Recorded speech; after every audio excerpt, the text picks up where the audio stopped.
आपको कुंवर नारायण की कविता बात सीधी थी पर इसका अर्थ पढ़ाने जा रही हूँ।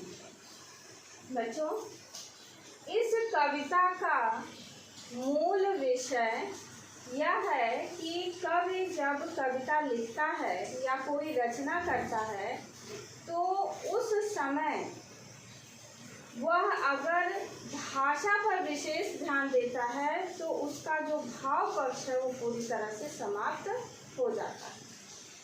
यानी इस कविता के माध्यम से कवि ने भाषा के प्रभाव में पड़ने के बाद कविता की क्या स्थिति होती है, उसका प्रभाव कैसे समाप्त हो जाता है, इस विषय को इस कविता में उठाया है।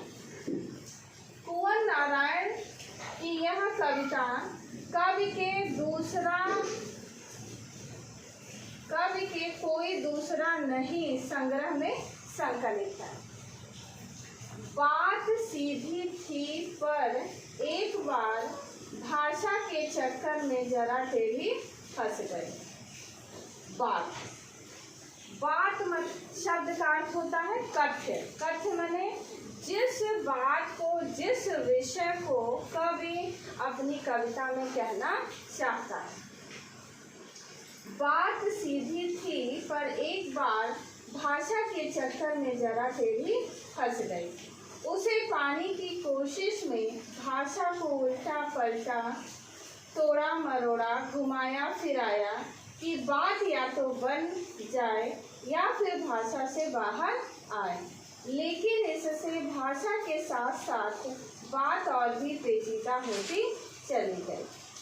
यानी इस पूरी कविता में कवि कह रहे हैं कि जिस बात को यानी कथ्य को मैं अपनी कविता के माध्यम से कहना चाहता था, वह बात भाषा के चक्कर में इस तरह से फंस गई कि मैं कहना कुछ चाह रहा था और मैंने भाषा के चक्कर में पड़ करके अपनी बात को किसी और रूप में प्रकट कर दिया।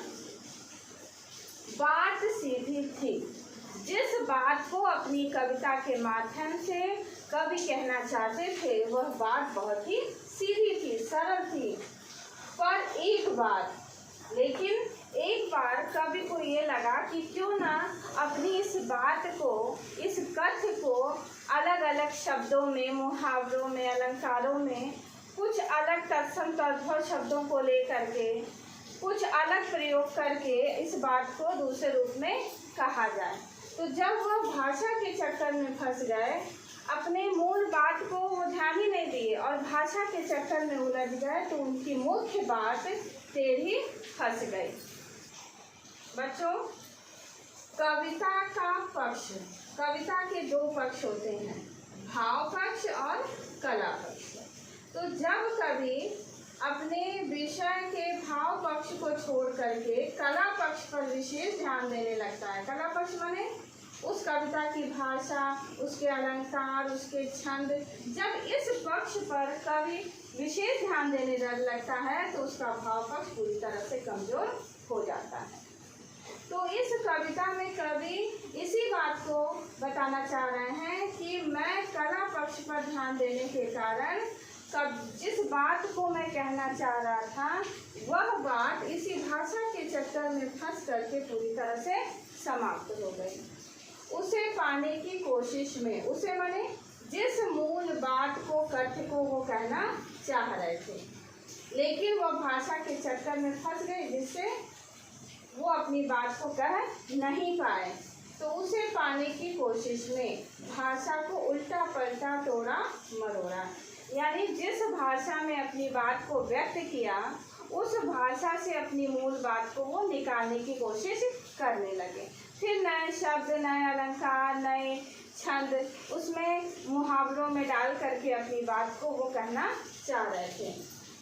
इसके लिए उन्होंने भाषा को उल्टा पलटा, तोड़ा मरोड़ा, घुमाया फिराया कि बात या तो बन जाए, यानी जिस बात को वो कहना चाहते थे वह बात या बन जाए या फिर भाषा से बाहर आ जाए। लेकिन जब कोई बात सीधे सरल रूप में एक बार में नहीं बनती है तो वह बार बार उसको जब अलग अलग नए नए शब्दों में भाषा में व्यक्त किया जाता है तो वह मूल बात जो है वो पूरी तरह से मर जाती है, उसका भाव समाप्त हो जाता है।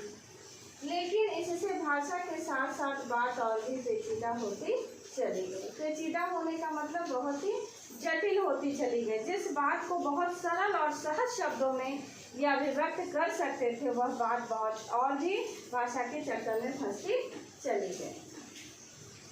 सारी मुश्किल को धैर्य से समझे बिना, अब इनके सामने, कवि के सामने बहुत सारी उलझनें आ गई कि जिस सीधी बात को वह सरल सीधे शब्दों में अभिव्यक्त कर सकते थे उस बात को भाषा के चक्कर में फंसते चले गए।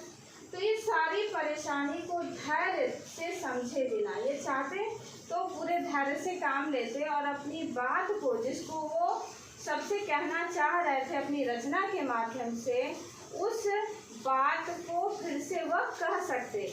लेकिन ये उस समय का वर्णन है जब रीतिकाल के कवि कविता के भाव पक्ष पर विशेष ध्यान न देकर के उसके कला पक्ष, उसके भाषा शब्द काठिन्य जो शब्द होते थे उनका प्रयोग कर करके वो अपनी रचना करते थे। बड़ी क्लिष्ट रचनाएं रीतिकाल की हुआ करती थी।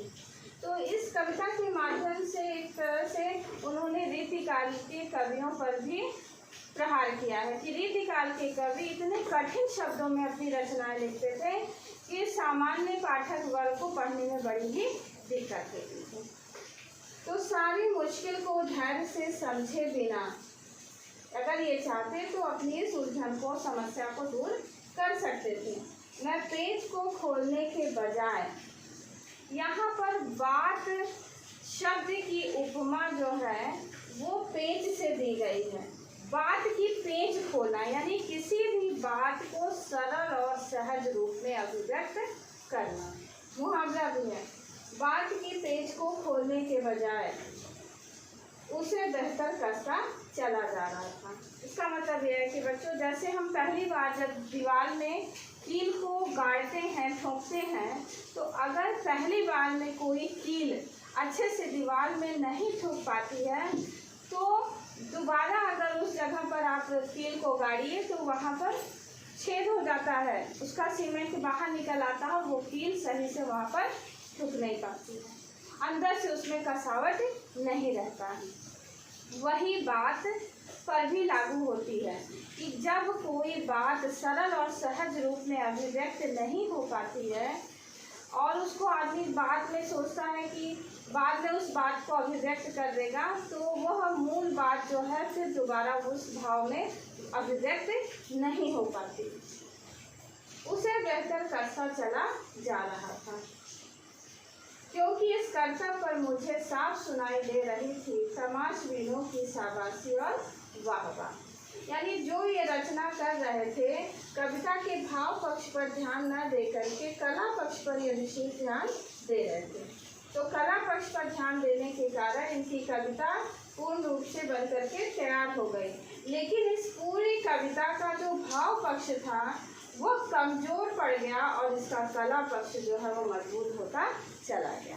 तो जब इसको लोग पढ़ते थे तो वाह वाह करते थे, इनको शाबाशी देते थे, इनका उत्साह वर्धन करते थे कि अरे ये बहुत अच्छी रचनाएं लिखी हैं। तो रीतिकाल के कवियों के अंदर भी यही भाव था कि वो अपनी विद्वता का प्रदर्शन करने के लिए कठिन से कठिन शब्दों में, छंदों में अपनी रचनाओं को बांधते थे, उसमें लिखते थे, जो पाठक वर्ग के लिए बहुत ही कठिन हुआ करती थी। तो इस तरह से ये अपनी मुश्किल को, समस्या को अपनी सुलझा सकते थे। जिस बात को ये कहना चाहते थे वो सरल सहज रूप में अभिव्यक्त हो सकती थी, लेकिन भाषा के चक्कर में फंसने के कारण इनका भाव, इनका जो मूल पक्ष था, भाव पक्ष था, वो पूरी तरह से समाप्त हो गया और इनका कला पक्ष मजबूत होता चला गया। तो इस प्रकार बात सीधी थी पर एक बार भाषा के चक्कर में जरा देर ही फंस गई। उसे पाने की कोशिश में भाषा को उल्टा पलटा, टोरा मरोड़ा, घुमाया फिराया कि बात या तो बने या फिर भाषा से बाहर आ जाए। लेकिन इससे भाषा के साथ साथ बात और भी पेचीदा होती चली गई। सारी मुश्किल को धैर्य से समझे बिना मैं पेंच को खोलने के बजाय उसे बेहतर करता चला जा रहा था, क्योंकि इस कर्तव्य पर मुझे ऐसा लग रहा था जैसे कभी कोई कर्तव्य दिखा रहा हो और इसको देख करके उनकी रचना को पढ़ करके लोग इनको शाबाशी देते थे कि बहुत अच्छी रचना लिखता है। इस प्रकार पूरी कविता का मूल भाव यह है कि कविता के दो पक्ष होते हैं, भाव पक्ष और कला पक्ष। जब कवि किसी तथ्य को कविता के माध्यम से अभिव्यक्त करता है तो जब वो भाव पक्ष को छोड़ देता है और कला पक्ष पर विशेष ध्यान देने लगता है तो उसका भाव पक्ष कमजोर पड़ जाता है। जिस मूल बात को वो कहना चाहता है अपनी रचना के माध्यम से, उसका भाव पूरी तरह से समाप्त हो जाता है और कला पक्ष मजबूत हो जाता है। तो इस कविता के माध्यम से कवि ने अपनी इस बात की चर्चा की है। अब आइए इसका कला पक्ष। कविता की अभिव्यक्ति में भाषा के माध्यम पर कवि अपना विचार प्रकट करता है। भाषा पर ज़्यादा ध्यान देने से भाव में अपेक्षित सौंदर्य उत्पन्न नहीं हो पाता। परोक्ष रूप से कवि कला पक्ष के हिमायतियों पर चोट कर रहा है। रीतिकालीन कवियों ने अपनी प्रतिभा के प्रदर्शन के लिए शब्दों से खिलवाड़ की थी। कविता उसकी ओर संकेत करती है। इस पूरी कविता की भाषा अत्यंत सरल है। मुहावरों का प्रयोग है, जैसे बात का बन जाना, बात की पेच को खोलना। धैर्य तत्सम शब्द है। पेच को खोलना, बात को सरल करना। बात की उपमा पेच से दी गई है, अतः नवीन उपमानों का प्रयोग है। उर्दू शब्दों का प्रयोग भी इस कविता में कवि ने किया है।